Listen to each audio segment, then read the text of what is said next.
Salam sejahtera, penuh damai dan bahagia, pemirsa Dharma TV dimanapun Anda berada. Senang sekali saya Satna Dewi bisa menjumpai Anda kembali, tentunya dalam acara Manage Your Mind. Baik pemirsa, kata kunci kita adalah mind it's not everything, bahwa segala-galanya bukan berasal dari mind atau batin kita, but everything is from mind, tetapi segala-galanya berasal dari batin kita. So, jadi manage your mind. Kelola batinmu. Baik pemirsa Dharma TV, untuk apa sih sebenarnya kita mengelola batin kita? Tentunya semua orang ingin hidup berbahagia. Dan bagaimana kenalilah dirimu, maka engkau akan mengenali Tuhanmu. Seperti itu. Apakah itu benar? Mari kita berbincang-bincang dengan seseorang yang luar biasa. Dharma TV kali ini berada di Kota Batu, Kota Dingin Batu. Dan kita berada di Bengkel Akhlak, Padepokan Zikir dan Taklim Bumiaji Panatagama. Siapakah beliau yang akan menjadi narasumber kita? Kita berkenalan dan menyapa dulu. Apa kabar Bapak Kiai Haji Muhammad Musrifin? Alhamdulillah kabar baik. Sehat selalu. Alhamdulillah sehat. Iya, senang sekali bisa berbincang-bincang kali ini Dharma TV. Dengan begitu kita akan lebih luas lagi untuk bisa melihat sebenarnya siapa sih diri kita ini. Insya Allah, insya Allah. Ya, Pak Musrifin, sudah lamakah Pak Musrifin mengelola Bengkel Akhlak ini? Kami mendirikan Bengkel Akhlak ini pada tahun 1991. Wow, sudah lama juga ya? Ya, tepatnya di sebuah desa namanya Kali Tengah di Kecamatan Tanggulangin, Kabupaten Sidoarjo. Ya. Lalu kami ekspansi karena kebetulan kami mengabdi kepada Kementerian Agama Kota Batu pada tahun 2000 dan alhamdulillah 19 tahun kami berada di Kota Batu ini. Nah, jadi Arema juga Arema ya? juga. Jadi Pak ya ini ANS ya? Betul. Kalau dulu namanya PNS. Iya, sekarang kan ANS ya. Baik. Ya, tentunya kalau di ANS seseorang yang pakarnya harusnya berada di sana. Tentunya begitu ya Pak Musrifin. Pak Musrifin, berkenaan dengan terapi akhlak yang Bapak lakukan di sini, kegiatan ini, sebenarnya apa yang dimaksud dengan akhlak itu? Ya begini, awal dari kami mencoba mendirikan Bengkel Akhlak ini karena sebuah keprihatinan. Keprihatinan bagaimana generasi muda sudah tidak peduli dengan apa yang namanya sopan santun. Ya. Dengan tata krama yang berlaku dengan adat ketimuran kita. Sebagai sebagai masyarakat yang terpacu dan peduli akan hal tersebut, kami berikhtiar bertanya kepada para alim, pada para ulama ketika itu. Pertama yang kami minta pendapat adalah guru kami, Al-Maghfirullah Kiai Haji Muhammad Maksum Jawari, atau terkenal dengan sebutan Gus Maksum di Lirboyo, Kediri sana. Iya. Beliau guru besar Pagar Nusa yang menggembleng kami menjadi sosok yang tidak cengeng begitu. Kemudian yang kedua, pada yang mulia Profesor Dr. Kanjeng Pangeran Panji Kiai Haji Nur Nasrullah Diningrat, penasihat Keraton Surakarta maupun yang Yogyakarta, yang kebetulan juga ada di guru kami di pondok pesantren di Gomang Singgahan di Tuban sana.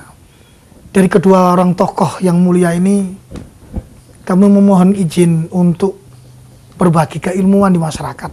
Dalam hal ini adalah bagaimana mengembalikan tata krama generasi kita. Orang-orang timur yang sehendaknya mereka itu harus tahu diri tentang tata krama, tentang sopan santun. Maka kami sodorkan sebuah nama, yakni Bengkel Akhlak. Waktu itu belum ada Bumiajinya, masih Bengkel Akhlak Panatagama.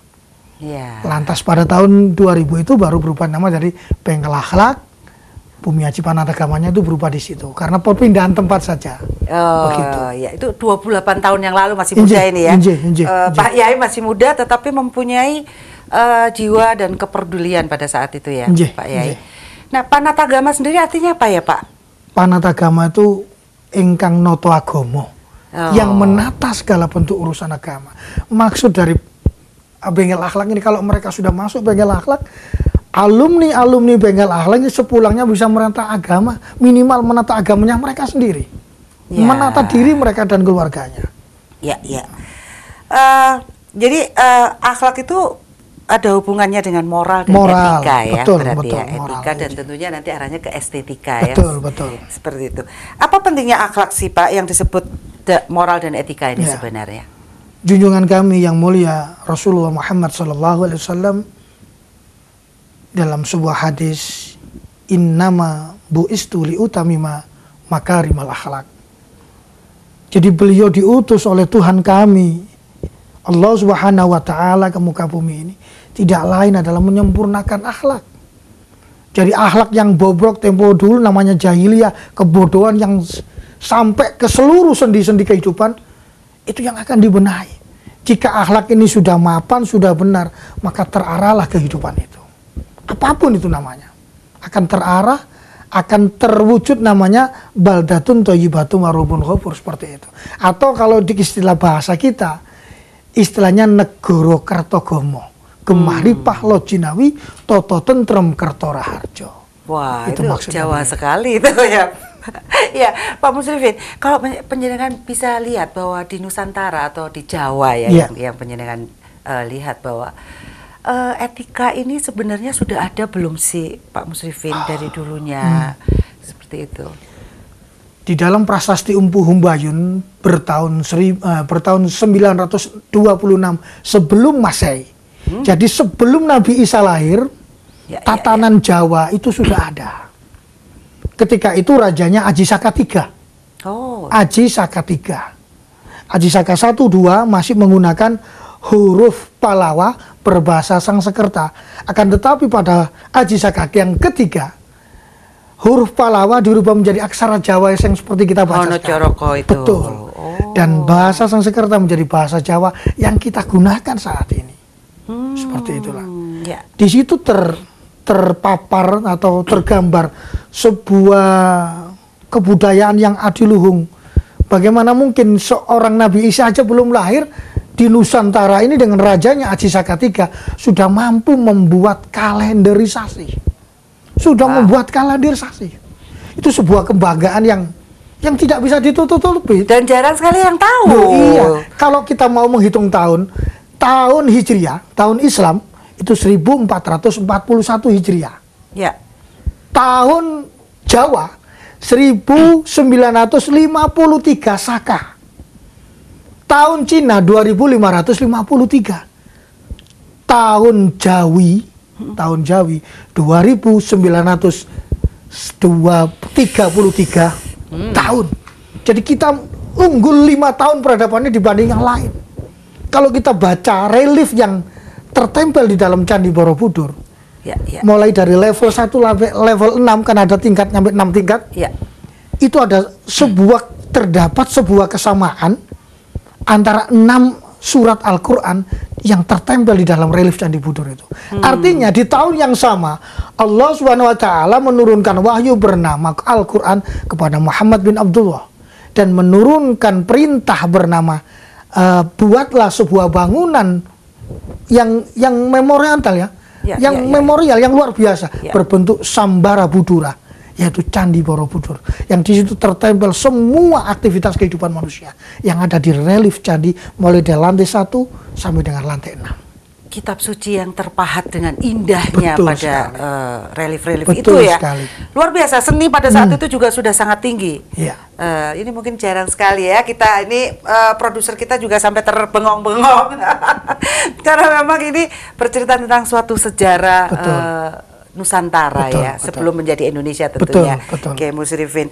Nah, bagaimana sih sebenarnya ciri-ciri orang yang berakhlak itu tadi, Pak Yai? Yang pertama, orang yang pribadinya itu disebut berakhlak apabila dia di tempat yang panas, dia tidak merasa kepanasan, dia merasa tetap dingin. Di tempat yang repot dia malah enjoy. Di tempat yang hiruk pikuk yang orang harus bertarung dengan sesuatu yang ada di situ, dia tetap dengan dirinya sendiri. Sebagaimana filsafat aksara Jawa. Seorang Aji Saka menuliskan 20 aksara Jawa yang di situ ada dua aksara yang fenomenal, yaitu aksara ja dan wah, atau jo dan wo. Huruf ini tidak bisa dipepet, ditaling, diwuku, atau di apapun. Artinya dia tidak lekang oleh waktu, dia tidak terpengaruh oleh sebuah kondisi apapun. Jadi kalau orang Jawa yang dikatakan berakhlak, dia artinya orang yang mumpuni. Dia tahu siapa Gustine, dia tahu siapa dirinya, dia tahu sangkan paraning tumati. Itu orang Jawa yang berakhlak. Kalau di dalam agama kami Islam, berakhlakul karimah. Man arofa nafsahu fakot arofa rabbahu. Barang siapa mengenal dirinya, niscaya dia akan mengenal Tuhannya. Ya, yang itu yang disebut wong Jawa itu bukan suku ya sebenarnya. Bukan. Suatu Sebuah akhlak. Sebuah tatanan. Sebuah tatanan Iya, dari akhlak tatanan. ya. Nah, aduh. Jawa, saya juga baru ngeh ini Kiai Musrifin bahwa ternyata Jawa itu bukan sekedar suku, tetapi sebuah tatanan dari apa ya? Sebuah peradaban. Peradaban. Dan yang setahu saya bahwa manusia mempunyai bahasa itu juga suatu peradaban yang tinggi. Bahkan orang Jawa sendiri mempunyai sila-sila atau tatanan di dalam bahasa, begitu ya kayak Musrifin ya. Nanti kita bahas. Baik, pemirsa Dama TV, tentunya kita akan belajar banyak sekali, termasuk saya dan para kameramen dan produser akan banyak belajar di sini. Jangan kemana-mana, kita akan kembali setelah yang satu ini. Baik, pemirsa Dama TV, tentunya masih bersama saya Sapna Dewi dan narasumber kita yang mulia Kiai Haji Muhammad Musrifin dari Bengkel Akhlak Bumiaji. Baik, tadi kita berbicara tentang bagaimana orang Jawa kemudian menciptakan bahasa yang ternyata bahasa Jawa itu bertingkat-tingkat ya Pak Yai. Itu kok bisa ya seperti itu? Bahasa itu sebenarnya lahir dari mana ya? Ya, bahasa itu muncul dari kepekaan sebuah nurani.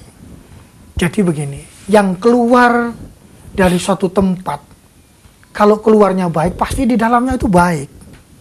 Taruhlah teko itu kita isi kopi, pahit atau manis, keluarnya pun akan keluar kopi yang manis atau yang pahit tadi. Ya. Tapi apabila kita isi dengan air yang kotor, maka keluarnya pun akan kotor.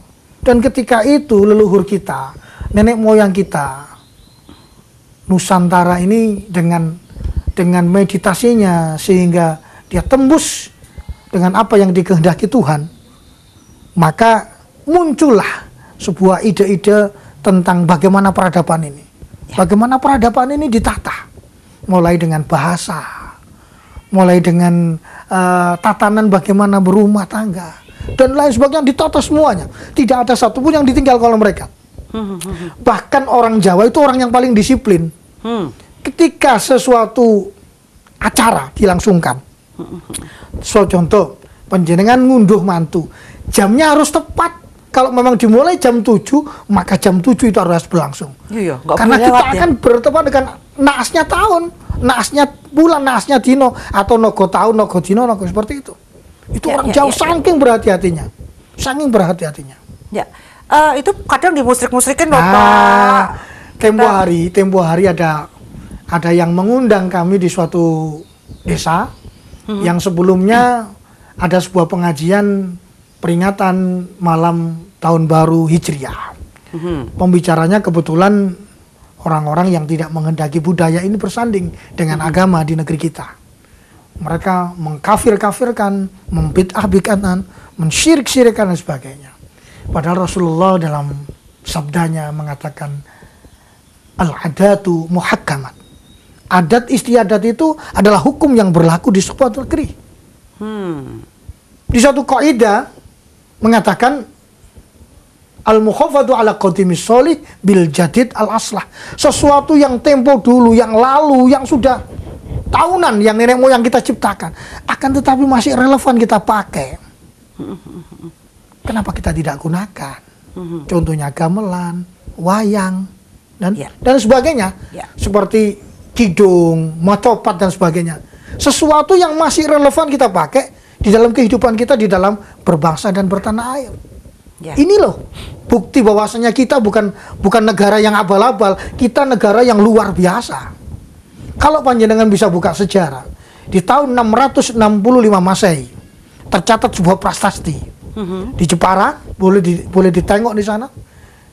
Rombongan dipimpin oleh seorang kabilah. Kabilah itu pimpinan rombongan bernama Ali bin Abi Thalib dan Utsman bin Affan. Seorang yang kita kenal adalah sahabat Nabi, Khalifatullah, datang dari Madinatul Munawwarah menuju bandara Jepara. Saking apanya? Saking mereka mendengar ada seorang ratu yang adil, yang membuat rakyatnya makmur sejahtera. Dia bernama Ratu Sima, di sebuah kerajaan bernama Kalingga. Dari situlah beliau berdua menjalin sebuah perjanjian dagang, yang pada akhirnya 5 tahun setelahnya akhirnya terjadilah sebuah asimilasi. Mereka mampu mengislamkan Ratu Sima dan keluarganya, bahkan 10.000 pasukan. Dan yang luar biasa, di tahun 670 Masehi, Sayyidina Ali meminta pertolongan Ratu Sima untuk mengirimkan 10.000 laskar angkatan laut kerajaan Kalingga menuju Konstantinopel. Mana Konstantinopel? Turki. Untuk apa? Untuk mengislamkan Turki. Butuh bantuan orang Nusantara bernama Kalingga yang ada di Jepara. Sehingga proses itu berjalan sampai padanya akhirnya takdir Tuhan membuat Turki jadi beragama yang seperti sekarang ini. Ingat, di sana ada dua jenis manusia di sana. Ada yang tinggi, berhidung mancung, itu keturunan dari Turki yang berasimilasi dengan orang Arab, dengan Madinah.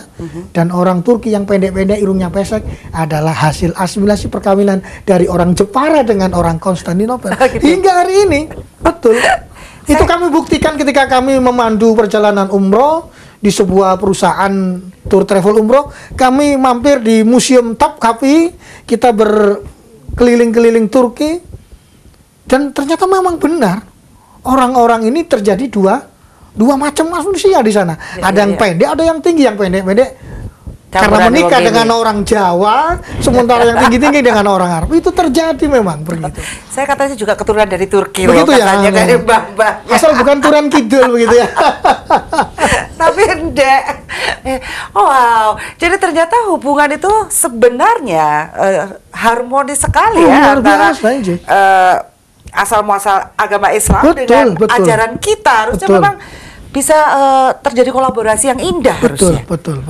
Nah, kenapa kok ada sebagian yang tidak ingin budaya kita berasimilasi atau bercampur dengan ini? Apakah karena mereka memang tidak mengenal sejarah, belum tahu keindahannya seperti itu, Pak Yai? Iya, mereka ini datang dimulainya pada era Prabu Amangkurat Jawa. Tahun berapa itu ya? Amangkurat Jawa itu tahun 1670. Oh, udah kesini, udah deket-deket sini ya? Iya, 1670. Jadi sudah pascanya Panembahan Senopati, sudah Sultan Agung Hayakrono, sudah selesai semua. Iya. Jadi orang-orang yang disebut Prabu Amangkurat Jawa ini, yang dipimpin Prabu Amangkurat Jawa ini mulai kedatangan, kalau Bung Karno mengatakan Islam Sondoloyo. Itu yang maksud saya Islam Sondoloyo. Jadi kalau boleh saya bicara di sini dengan lantang di forum ini, kedatangan orang-orang yang bernama Khawarij, golongan Khawarij. Golongan Khawarij golongan apa? Kata Rasulullah, sepeninggalku kata Rasulullah, akan ada orang yang membaca Al-Quran itu merasa bacaannya paling bagus, hafalannya paling sempurna, sholatnya paling sempurna, puasanya paling sempurna, dan menganggap yang lain adalah kafir, menganggap yang lain adalah orang yang tidak diterima ibadahnya. Itu sebelum Rasulullah meninggal sudah berpesan seperti itu. Dan itu luar biasa sekali. Luar biasa sekalinya bagaimana? Dia tega. Sekali lagi dia tega membunuh menantu tersayang dari Rasulullah, Sayyidina Ali karamallahu wajhah. Saat sholat wudhu, saat mau sholat subuh, ditusuk dari belakang, tajam, mati. Tidak cuma itu, anak-anak beliau, putra-putri beliau Sayyidina Hasan yang pertama diracun sama dia. Selebihnya Sayyidina Husain yang terkenal dengan acara kalau suro, ini sekedar membuka suro. Iya. Kenapa sih orang Jawa ini kalau suro, kalau sudah bulan suro itu takutnya ngaudzubillah. Seakan-akan bulan suro itu nggene demit, nggene gendruwo, nggene yang macam-macam yang menakutkan. Bahkan ada sebuah kabar hoax bahwasanya kalau bulan suro itu Gusti Ratu Segoro Kidul ngunduh mantu.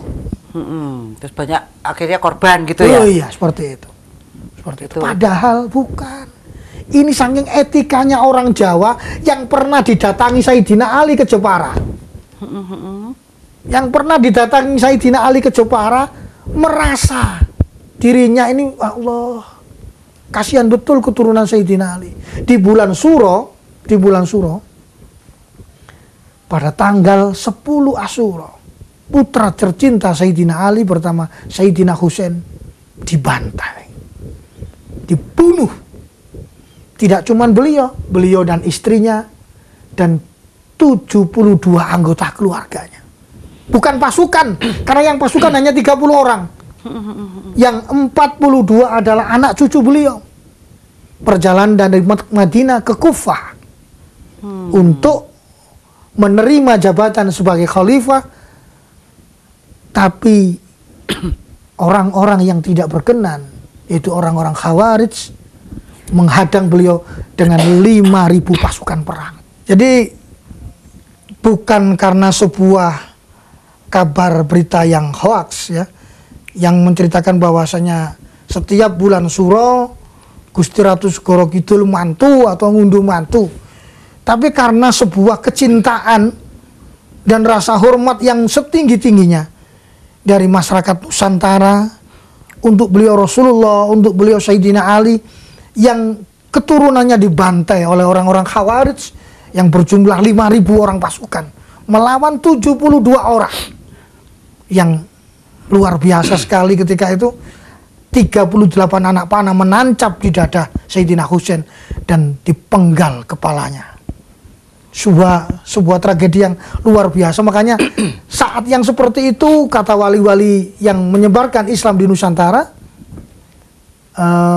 ojo gawe rame-rame, ojo duwe hajat. Kudu prihatin ya, berduka seharusnya. Berduka. Ya. Prihatin benar.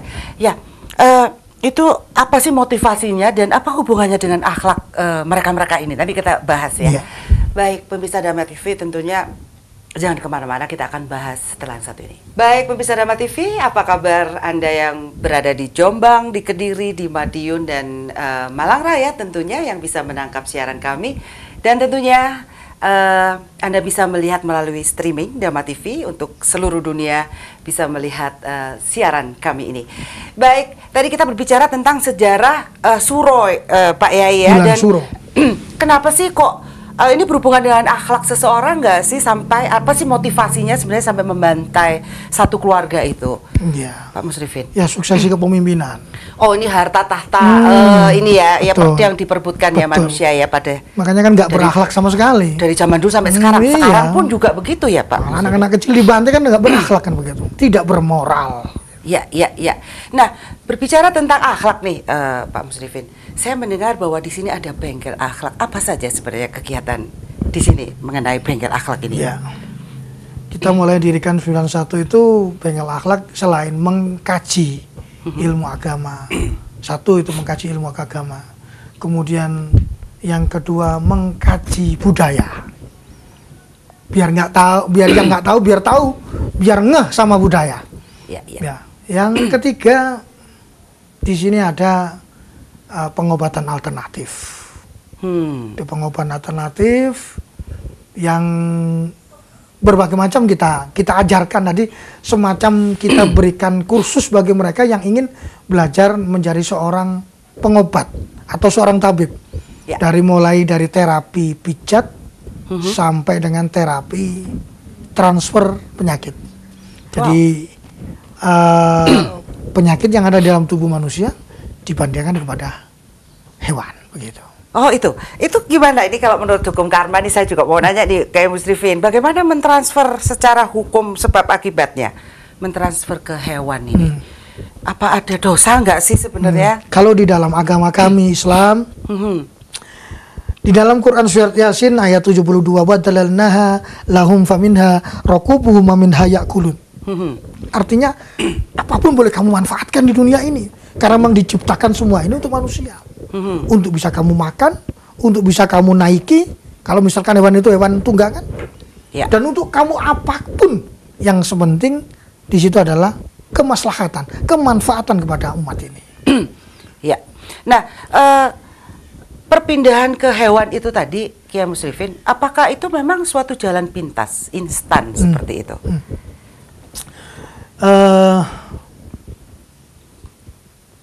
Rasulullah pernah mencontohkan mengobati cucunya Hasan dan Husain dengan seekor kambing yang sudah berusia di atas 2 tahun. Rasulullah membaca doa kepada Allah SWT, dan Rasulullah kemudian menyuruh hewan tadi disembelih. Maka darah yang keluar, darah yang menetes dari hewan yang disembelih tadi itu adalah penyakit yang keluar dari tubuh 2 orang cucu Rasulullah. Sedangkan badannya bisa dikonsumsi oleh siapapun.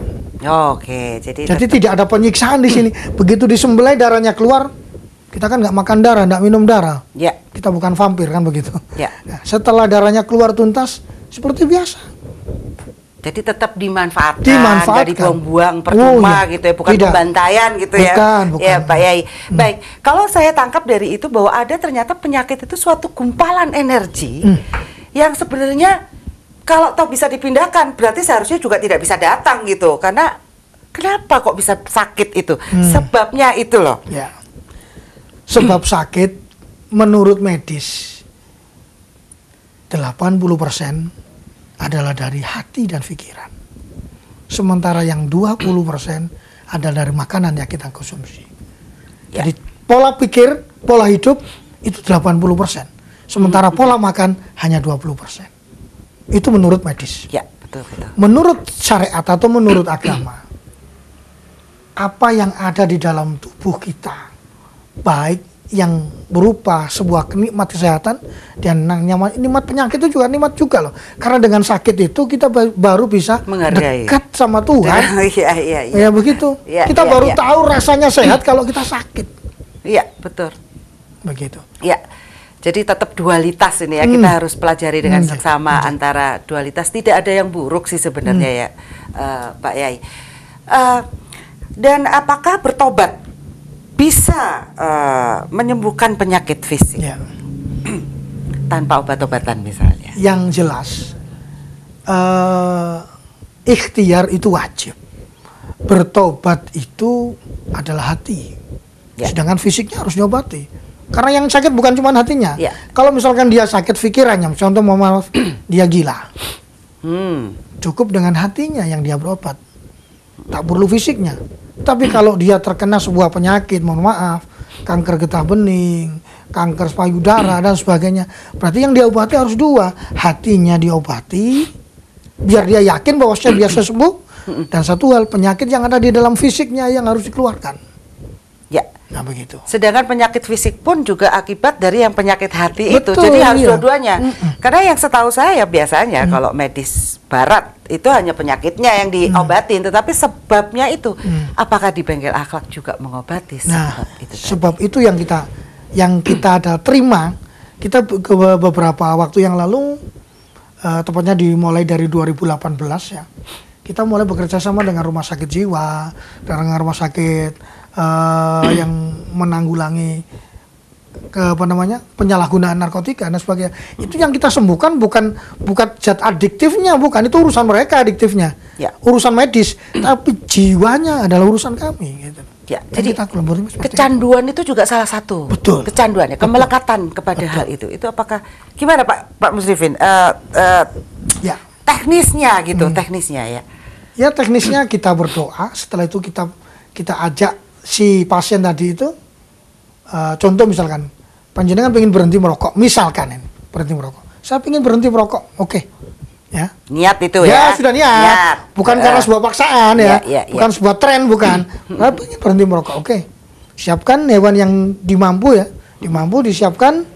Mampu, ini saya 1 ekor kambing misalkan begitu. Ya sudah kita siapkan. Setelah kita berdoa, kalau biasanya di tempat kami kita akan baca tawasul, kemudian Yasin Fadilah, kemudian saya berdoa, mereka mengaminkan, ya. Kemudian mereka akan menuju ke hewan yang dituju, misalkan kambing. Ada beberapa santri yang akan pegang kambing tadi itu, dibuka mulutnya, si pasien akan meludah di mulutnya kambing tadi sebagai proses secara logika mengeluarkan apa yang ada dalam dirinya. Tuhan, saya ingin sembuh dari kecanduan merokok. 9 kali meludah, sambil berdoa tadi itu. Selesai, kita tunggu 5-10 menit, kita sembelih hewan tadi, keluar darahnya, kita tunggu beberapa saat, kita tester, kita kasih rokok. Silakan dirokok misalkan. Begitu dirokok, jaminan batuk. Wah, dirokok di rumah, batuk lagi, akhirnya berhenti merokok. Seperti itu. Bukan sugesti Kak itu? Bukan sugesti. Bukan sugesti. Jadi afirmasi ya, seperti membuat sebuah program sih sebenarnya. Sudah satu niatnya, kalau saya baca ya. Niatnya kemudian mengeluarkan itu tadi, bentuk juga keyakinan ya. Kalau itu misalnya itu rokok Pak yang mungkin gampang angel sih. Karena kecanduan itu yang sebenarnya susah ya. Yang kayak penyakit-penyakit yang lebih berat, misalnya kanker yang sudah stadium 4 misalnya, gimana Pak Musrifin? Kan mereka kan tidak perlu apa ya, tidak perlu mensugesti dirinya. Itu mau banget kan nggak mungkin kesini mensugesti dirinya, kan nggak perlu. Ya. Jelas orang kesini satu tujuannya sembuh. Nggak mungkin diarahkan sama harus begini, tidak lah. Hatinya mereka yang akan menuntun mereka sendiri. Betul, keluarganya mengajak misalkan Mbak Sadana ke sini, diantarkan Mas Dewa begitu.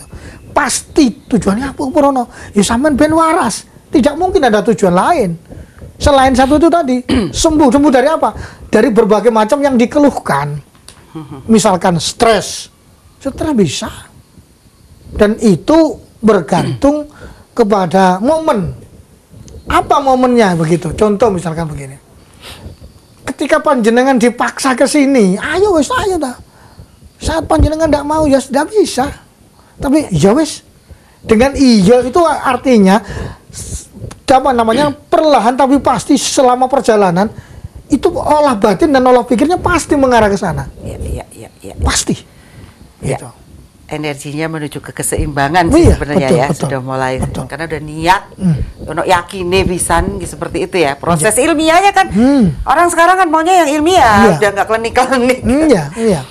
Kalau metafisik dikirim santet misalnya, Pak Musrifin, itu gimana Pak Musrifin? Sama. Pernah juga? Itu bagaimana? Apakah juga melalui media binatang? Sama. Kita bertanya kepada pasien, dikeluarkan, tentu sakit atau dilebur. Pernah, ini sebuah fenomena pernah ya.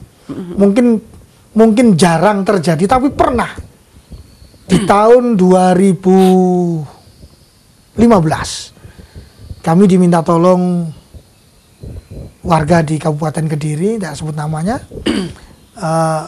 itu ada semacam gondok begitu, kelenjar teroid yang luar biasa besar, diobati kemana-mana tidak bisa, medis pun tidak mampu karena muncul lagi seperti itu. Begitu dibedah itu kembali muncul, pulang-pulang muncul lagi. Oh gitu ya? Iya, muncul lagi. Jelas ini urusannya metafisik. Maka kami diundang ke sana dengan izin Tuhan kami. Di sini ada semacam apa bisul gitu. Kita buka bisul tadi. Dan di situ ada muncul sesuatu yang tidak mungkin secara logis masuk. Kita apa tarik, itu? Nangis tambah lebar, keluar nanas. Dengan semua daun-daunnya gitu. Nanas Blitar kan merah besar seperti itu, segini, belum daunnya, itu keluar dari sini. Dengan darah yang tumpah dan bau busuk yang luar biasa. Dan itu terjadi. Luar biasa ini. Ini kayaknya baru di Nusantara seperti ini Pak Yai. Lengkap nih kalau metafisik sama fisika ini kayaknya bisa dipelajari seharusnya ya. Secara kebetulan. Secara kebetulan kalau di kami ada sebuah kitab yang mempelajari hal seperti itu, namanya Kitab Syamsul Ma'arif karangan Imam Ahmad Al-Albuni radhiyallahu anhu, seperti itu. Mengajarkan itu. Apakah di Timur Tengah juga begitu? Sebentar, saya dijawab dulu. Baik, pemirsa Dharma TV, penasaran kan? Saya penasaran banget. Jangan kemana-mana karena kita akan kembali setelah satu ini. Baik, pemirsa Dharma TV, tentunya masih bersama saya, Satna Dewi, dan narasumber kita yang mulia Kiai Haji Muhammad Musrifin.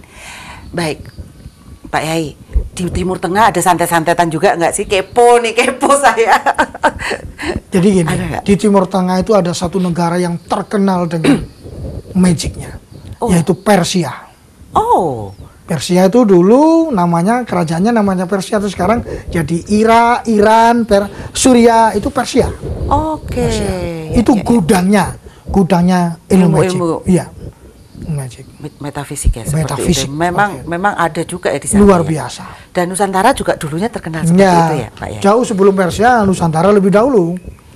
Karena budayanya lebih tua Nusantara, kan begitu. Jajan, mereka berguru ke sini dibawa ke sana. Bisa jadi seperti itu. Ya. Ya, Pak Yai, ada anak yang semenjak lahir dia sudah sakit, kanker misalnya. Nah, ini disebabkan oleh apa? Dari mana penyakit ini sebenarnya datang, Pak? Ya, kalau mungkin di kepercayaan lain itu mungkin karma. Mungkin karma ibunya, kakeknya, atau siapanya. Tapi di dalam kami ada semacam namanya sunatullah. Sesuatu itu terjadi, sebutannya berbeda tapi maksudnya sama. Sesuatu itu terjadi karena sebuah awal yang tidak baik. Contoh begini. Kalau di dalam agama kami saat rembulan tepat purnama itu kami dilarang untuk berhubungan. Satu. Hari raya Idul Adha, Idul Fitri, kami pun malam takbir tidak boleh berhubungan. Ya, itu akan menyebabkan cacat atau bisa kanker dan sebagainya. Ini sudah tautan energi semesta yang membuat. Dan itu salah sekali kalau seorang mubalik, seorang ustadz, seorang kiai tidak memberitahu santri-santrinya. Benar. Karena ada di dalam kita mengajarkan namanya kitab Qurratul Uyun, itu mengajarkan bagaimana menikah sampai pada hal yang paling berhubungan ya, menciptakan anak ini kan sesuatu yang harus dipikir, harus dimulai dengan sakral seperti itu ya. Nah, begitu, Pak Yai.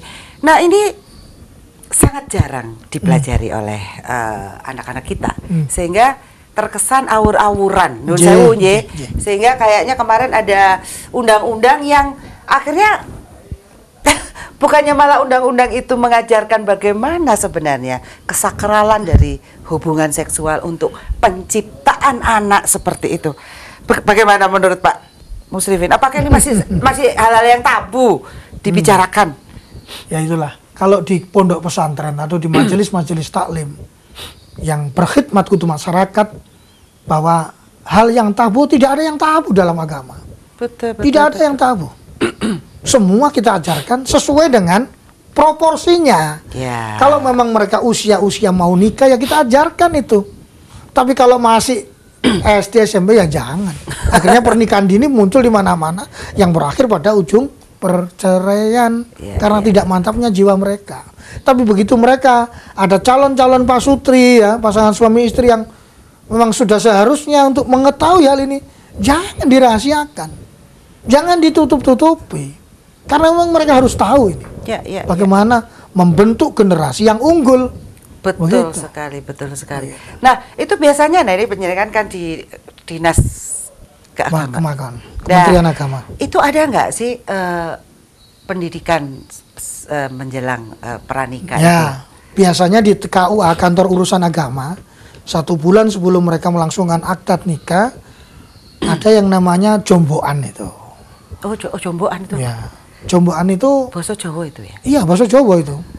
Artinya briefing. Briefing kepada calon pasangan suami istri di aula Kementerian Agama, di KUA itu mereka dikasih tahu ini undang-undang nikah, pernikahan mulai ini sebagainya sampai pada isinya buku nikah itu berisi ini. Aturannya seperti ini. Ketika nanti ada perselisihan, harus diselesaikannya melalui apa dan sebagainya. Melalui BP4 sampai pada pengadilan agama. Itu diterangkan pada saat jomboan tadi itu, atau saat briefing dari calon pasangan suami istri oleh penyuluh dari kantor urusan agama di masing-masing kecamatan. Di masing-masing kecamatan. Terus untuk pendidikan itu tadi, seks sama diberikan pengetahuan juga, ya, walaupun tidak sedetail ketika orang mengaji di majelis taklim atau di pesantren. Kalau di majelis taklim di pesantren itu sampai, mohon maaf, pada pose bagaimana kita meminta anak putra, anak putri itu ditunjukkan. Itu kan sebuah ilmu dan pengetahuan kan sebenarnya. Jadi gak ngawur gitu loh maksudnya. Ya. Nah, seharusnya memang pesantren menyumbangsikan suatu ilmu pengetahuan yang positif untuk memperbaiki akhlak manusia, harusnya seperti itu ya, Pak Yai. Kalau melihat fenomena yang terjadi gimana nih Pak Yai? Apakah pesantren masih bisa merangkul anak-anak ini? Ya, jadi begini. Retorika atau metode dakwah itu sangat penting di zaman ini.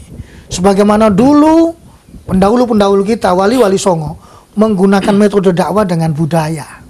Nah sekarang bagaimana? Maka seorang yang berprofesi sebagai mubalik, ustadz, kiai, harus pandai masuk. Bukan mencekoki dengan sesuatu yang radikalisme, bukan. Tapi sesuatu yang beradab, yang berakhlakul karimah. Salah satu contoh mungkin yang sekarang lagi kondang, Gus Miftah. Di TV-TV, beliau juga sebagai mubalik, juga sebagai selebritis. Kumpulannya artis-artis. Karena dia tahu bagaimana berdakwah. Jauh sebelum itu, Gus Miftah dakwah di tempat-tempat pelacuran-pelacuran, PSK, karaoke, ya semacam itulah, semacam itu. Dan beliau bisa diterima. Karena apa? Dakwahnya bilhal, dakwahnya sesuai. Begitu. Tidak sedikit-sedikit haram. Nonton film Korea haram. Nah ya itu. Bagaimana bisa nonton drama TV? Tapi alhamdulillah banyak yang nonton drama TV dan mendapat pencerahan. Makanya selalu damai di hati katanya begitu. Betul. Ya memang harapannya drama TV dengan mengajak berbagai elemen ini kita lebih universal, lebih hakiki untuk melihat segala sesuatunya Pak Kiai. Jadi nggak dikotak-kotakan, akhirnya kita gampang dimasukin hal-hal yang saya sayangkan. Kenapa teman-teman mubalik pendai-dai itu tidak meniru apa yang dilakukan oleh Rasulullah?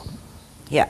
Ma arsalnaka illa rahmatan lil alamin, kata Tuhan kami Allah Subhanahu wa taala, tidak kau utus Muhammad kecuali menebarkan kasih sayang di muka bumi. Kenapa harus konflik yang mereka sajikan, termakan radikalisme, kekerasan dan sebagainya? Mungkin seperti yang kisah yang tadi, harta, tahta menjadi suatu kejaran kehidupan dan berlebihan serakah. Mungkin seperti itu ya Pak Yai ya. Mereka belum sadar sepertinya. Oke, apa sih sebenarnya hubungan antara dosa dan penyakit, Pak? Sesuatu yang salah itu kalau tidak segera diminta pengampunan, maka akan menjadi sebuah problem bagi yang melakukannya, termasuk penyakit. Apapun dosanya. Contoh yang jelas, dosa melacur, jadi akhirnya timbul penyakit kelamin.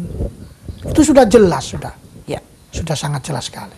Jadi orang-orang yang saudara-saudara kita yang sedang terpuruk di situ, seyogianya kita angkat juga. Betul. Kita berikan pengetahuan dan informasi ya, dan mungkin pencerahan dan mereka memang mungkin belum dapat. Tapi bukannya pencerahan itu suatu hidayah? Hidayah itu muncul dengan sebuah keteraturan. Ada teori, ada pengalaman, mungkin bisa terjadi pencerahan juga. Iya, jelas. Seperti itu ya, jelas. Pak Yai. Baik Pak Yai, waktu juga yang memisahkan kita untuk diskusi yang asik ini menurut saya dan tentunya juga menurut pemirsa. Mungkin Pak Yai bisa memberikan pesan kepada pemirsa tentang akhlak ini, terapi akhlak terutama. Pada pemirsa Dhamma TV yang dimuliakan Tuhan, awali segala sesuatu dengan sesuatu yang baik. Kalau toh terjadi sesuatu yang buruk kita lakukan di masa lalu, maka segeralah bertaubat. Ittaqillaha haitsuma kunta wa'ad bi sayyi'ata hasanatanuha. Takutlah kamu kepada Allah Subhanahu wa taala dimanapun kamu berada, dan iringi perbuatan burukmu dengan perbuatan baik. Demikian dari kami, semoga bermanfaat dunia dan akhirat. Amin. Matur nuwun Pak Yai Muhammad Muslimin. Baik, pemirsa Dhamma TV, tentunya banyak sekali kita belajar dan ada sejarah yang juga baru saya ketahui, dan tentunya ini informasi yang sangat-sangat bermanfaat. Semoga kedepannya kita jauh bisa berpikir lebih jernih, dan itu tentunya akan membuat hidup kita jauh lebih sehat. Amin. Lebih damai. Amin. Dan tentunya lebih bahagia. Amin. Baik, pemirsa Dhamma TV, kata kunci kita adalah mind. It's not everything, but everything is from mind. So, manage your mind. Saya Sapna Dewi beserta kru Dhamma TV mengucapkan banyak terima kasih atas perhatian Anda, dan mohon maaf jika ada salah kata. Kata akhir saya, semoga semua makhluk hidup berbahagia.